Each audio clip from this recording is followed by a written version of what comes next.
আজকে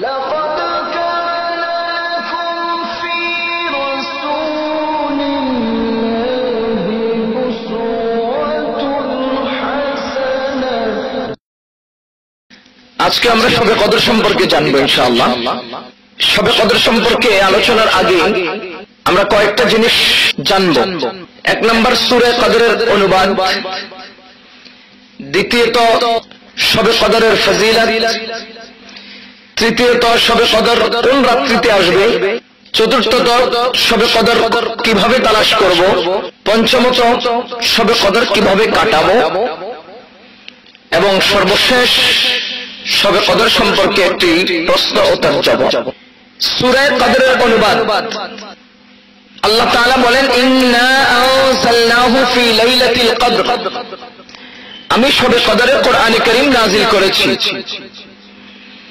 ওয়া মা আদরাকা মা লাইলাতুল কদর, আপনি কি জানেন লাইলাতুল কদর কি?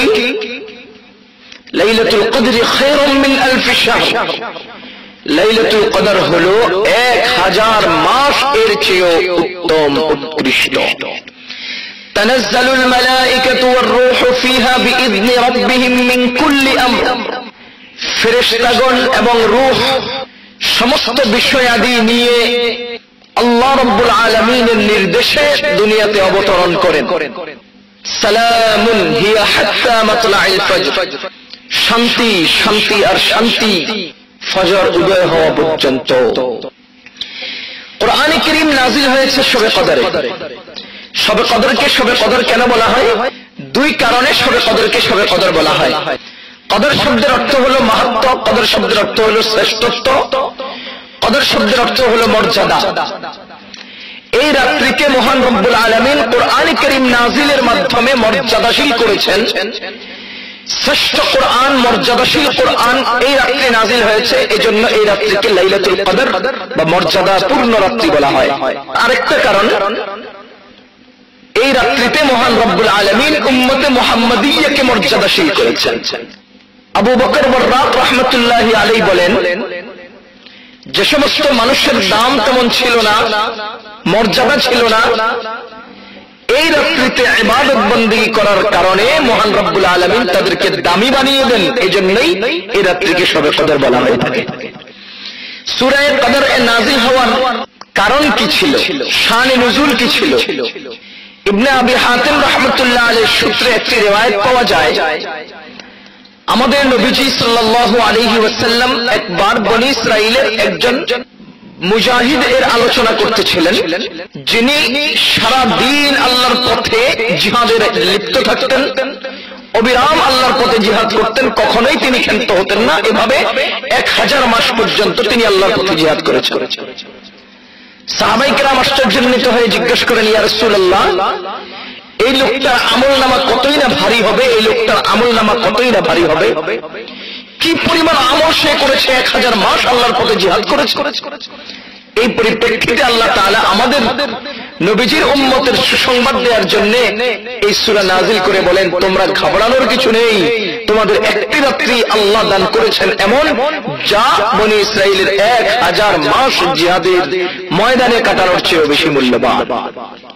ইবনে জারীর রাহমাতুল্লাহ আলাইহির রিওয়ায়াতে আরেকটা ঘটনা এভাবে পাওয়া যায়, আমাদের নবীজি সাল্লাল্লাহু আলাইহি ওয়াসাল্লাম বনী ইসরাইলের একজন আবেদ ব্যক্তির আলোচনা করতেছিলেন, যে আবেদ ব্যক্তি সারা রাত ইবাদত বন্দেগীতে লিপ্ত থাকতো এবং সারা দিন জিহাদের ময়দানে কাটাতো।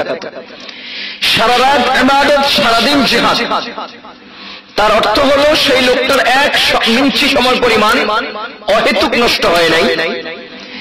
এভাবে সে 1000 মাস পর্যন্ত আল্লাহর বন্দেগীতে কাটিয়েছে। সাহাবায়ে কেরাম আশ্চর্যান্বিত হয়েছেন। এই পরিপ্রেক্ষিতে এই সূরা কদর নাযিল হয়ে আল্লাহ তাআলা এই উম্মতের বৈশিষ্ট্য বর্ণনা করছেন, যে তোমাদের জন্য এমন একটি রাত্রি দান করা হয়েছে, যে রাত্রি ওই আবেদ ব্যক্তির 1000 মাস রাত্রিতে ইবাদত দিবসের জিহাদের চেয়ে বেশি দামি। মহান রব্বুল আলামিন আমাদেরকে এত দামি একটি রাত্রি দান করেছেন শবে কদর। শবে কদর কবে হবে? হাদিসের ভাষ্য অনুপাতে কথা বোঝা যায় শবে কদর রমজান মাসেই হবে। কিছু কিছু হাদিস থেকে এই কথা আরো স্পষ্ট হয় যে শবে কদর রমজানের শেষ 10 দিনে আসবে। বুখারী শরীফের একটি রিওয়ায়াত আছে, হযরত আয়েশা রাদিয়াল্লাহু তাআলা আনহা থেকে বর্ণিত, রাসূলুল্লাহ সাল্লাল্লাহু আলাইহি ওয়াসাল্লাম ইরশাদ করেন, তাহাররাউ লাইলাতাল কদরি ফিল বিত্রি ফিল আশরিল আওয়াখির মিন রমাদান। রাসূলুল্লাহ সাল্লাল্লাহু আলাইহি ওয়াসাল্লাম ইরশাদ করেন, তোমরা রমজানের শেষ 10 দিনের বেজোড় রাত্রিগুলোতে শবে কদর তালাশ করে নাও। মুসলিম শরীফের একটি রিওয়ায়াতে পাওয়া যায়, ফাতলুবুহা ফিল বিত্রি মিনহা, তোমরা রমজানের শেষ 10 দিনের বেজোড় রাত্রিগুলোতে শবে কদর তালাশ করে নাও। বুঝা গেল রমজানের শেষ 10 দিনের বেজোড় রাত্রিগুলোর যে কোনো এক রাত্রিতে শবে কদর হবে। সেই রাত্রিটা কোনটা এটাও স্পষ্ট করা হয়নি। হযরত উবাদা ইবনে সামিত রাদিয়াল্লাহু তাআলা আনহু থেকে বর্ণিত, তিনি বলেন, একবার রাসূল সাল্লাল্লাহু আলাইহি ওয়াসাল্লাম আমাদেরকে শবে কদর কবে হবে এই বিষয়টা জানানোর জন্য আসতেছিলেন। এসে দেখেন দুজন সাহাবী পরস্পরে কথা কাটাকাটি করছেন। তো আল্লাহ তাআলা এই কারণে রাসূল সাল্লাল্লাহু আলাইহি ওয়াসাল্লামের জেহন থেকে শবে কদরের নির্দিষ্ট ডেট, নির্দিষ্ট তারিখটা তুলে নিলেন। নবীজি সাল্লাল্লাহু আলাইহি ওয়াসাল্লাম বললেন, তোমাদের এই তর্ক বিতর্কের কারণে আমার জেহন থেকে শবে কদরের নির্দিষ্ট ডেটটা উঠে গেছে। এখন তোমরা শবে কদর তালাশ করো 29তম রাত্রিতে, 27তম রাত্রিতে, 25তম রাত্রিতে।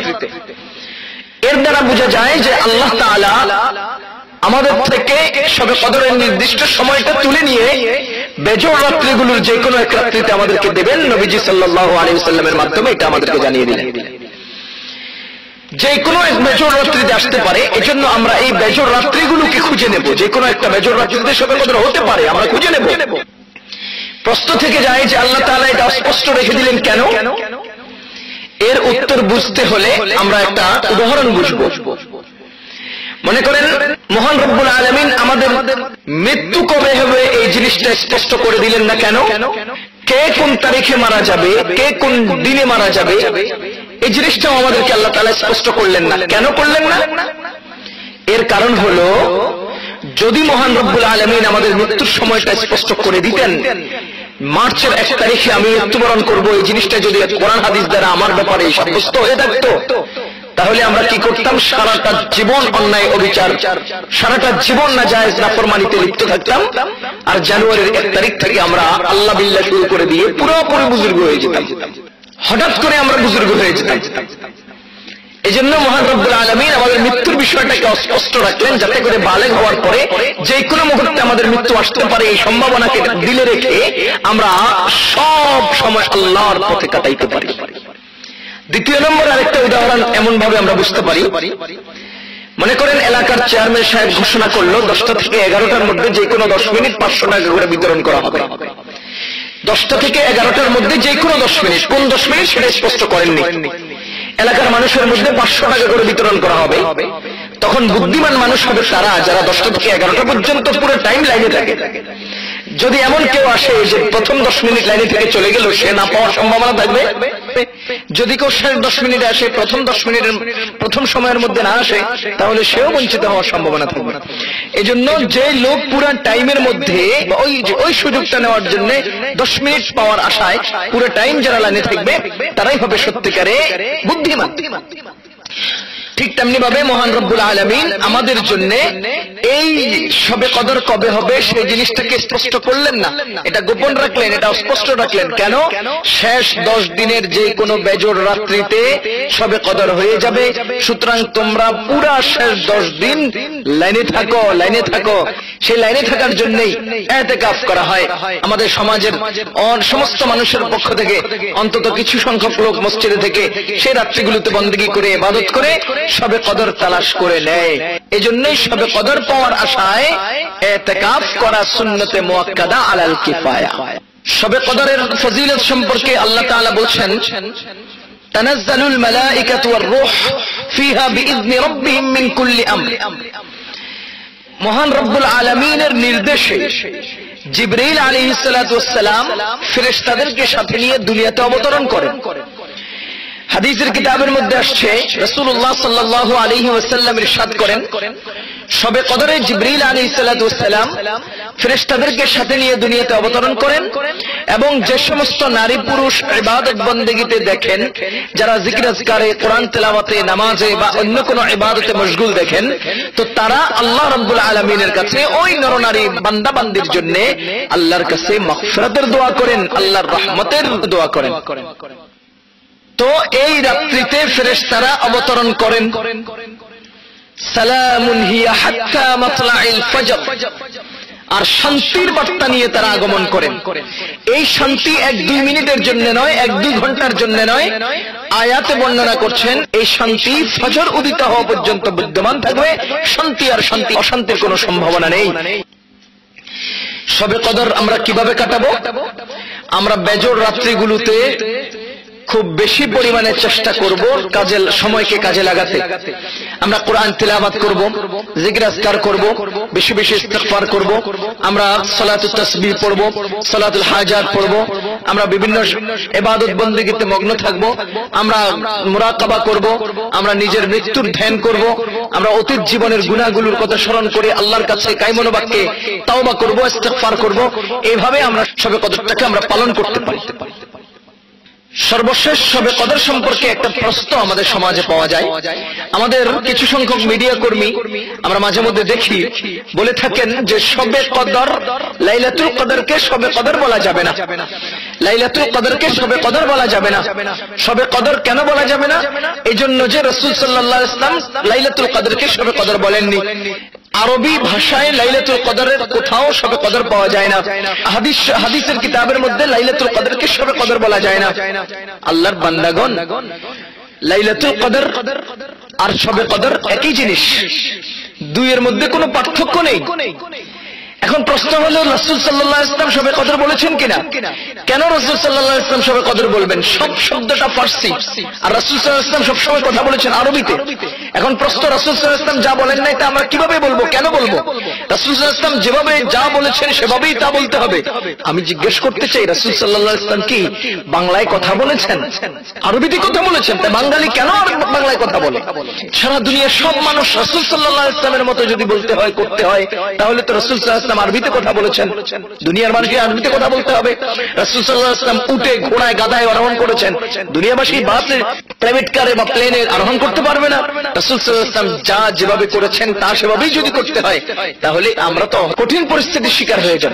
এজন্য বাংলা ভাষাভাষীরা যদি এমন কোন ভাষা, এমন কোন ইসতিলাহ অথবা নিজেদের পরিভাষায় এমন কোন শব্দ ব্যবহার করে যা দ্বারা ইসলামের ওই পরিভাষাকে বুঝায়, যা ইসলামের সদস্যদ্ধ পরিভাষা, এতে কোনো অসুবিধা নাই। যেমন সালাতকে বাঙালিরা নামাজ বলে থাকে। নামাজ দ্বারা কবর জিয়ারত বোঝা যায় না, নামাজ দ্বারা ভাত খাওয়া বোঝা যায় না, নামাজ দ্বারা ঘর ঝাড়ু দেওয়া বোঝা যায় না, নামাজ দ্বারা সালাত বোঝা যায়। সুতরাং সালাতকে কেউ যদি নামাজ বলে তাহলে কোনো অসুবিধা নেই, কোনো অসুবিধা নেই।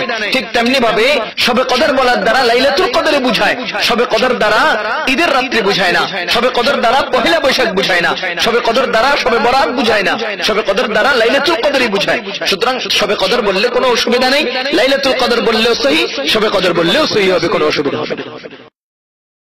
ये इल्म हुनर का गहवारा, तारीख का वो शहपारा है।